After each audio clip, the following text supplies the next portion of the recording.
Amateur radio. I mean, is that what truckers use to spot bears on their 6? Not quite.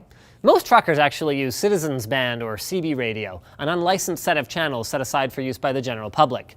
Amateur radio, also known as ham radio, is a non-commercial but licensed radio service which uses allocated frequencies that aren't being used by things like AM and FM to allow radio enthusiasts to provide emergency communications, improve their technical skills, and enhance international goodwill by having discussions across country borders about national snack foods or whatever the case may be.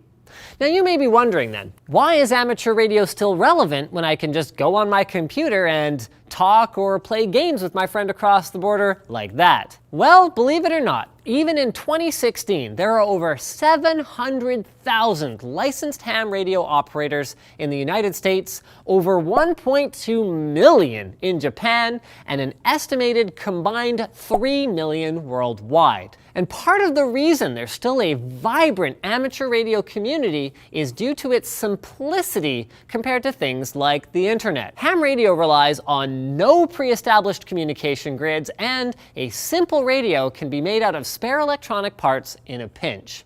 Not to mention that ham radio can be quite reliable compared to some more modern forms of communication in times of crisis. For example, during the 9/11 attack on the World Trade Center, cell phone service was overloaded and utterly crippled, so amateur radio operators helped victims contact their families and provided communications for emergency personnel participating in search and rescue operations. And while emergency communications is normally cited as a primary reason for amateur radio, it's not by any means the only aspect of the hobby. There are radio sport contests where operators try to contact as many people as possible during a certain period of time.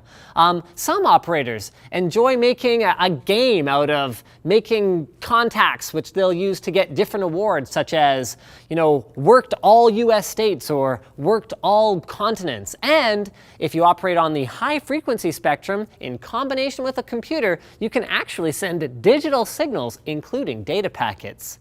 Amateur radio has even found uses well above the Earth, as astronauts aboard the International Space Station are ham radio operators and occasionally use it to make contact or send pictures.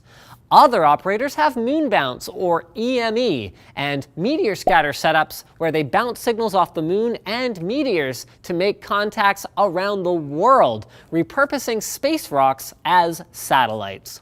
Cool, right?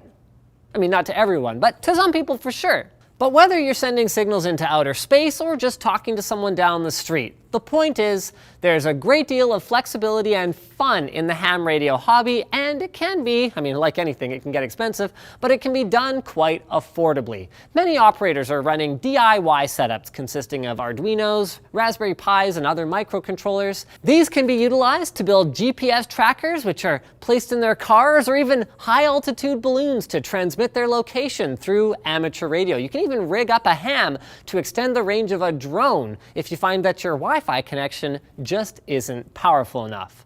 So if any of this sounds intriguing and you're already sitting there coming up with ways you would use an amateur radio license, getting a license is actually relatively easy depending on which country you live in. So being in charge of your own little radio station sounds appealing?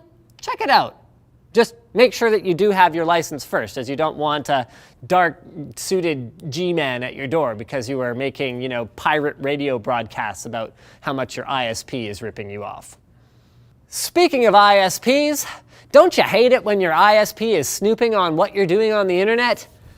Well, TunnelBear VPN lets you encrypt your connection and, while you're at it, tunnel your connection in one of 20 different countries, allowing you to keep the internet sites that you visit and the online services that you use private from your internet provider, as well as the aforementioned websites and services. They have easy-to-use apps for iOS, Android, PC, and Mac. They've also got a Chrome extension, and All you gotta do with no DNS settings or port tomfoolery is click on the button to turn it on, select whichever country you prefer to appear as though you're coming from, and boom, your connection's encrypted, your public IP is switched, and you are ready to freaking go. And the best thing about TunnelBear is you do not have to take my word for it. All you gotta do is head to the link in the video description, that's tunnelbear.com/Linus, and try it. They'll give you 500 megs of free data for nothing, no credit card required, and if you want to upgrade to unlimited data, you can save 10% by, again, going to tunnelbear.com/Linus. Oh, and they have a great privacy policy as well, which you can check out on their site when you're over there.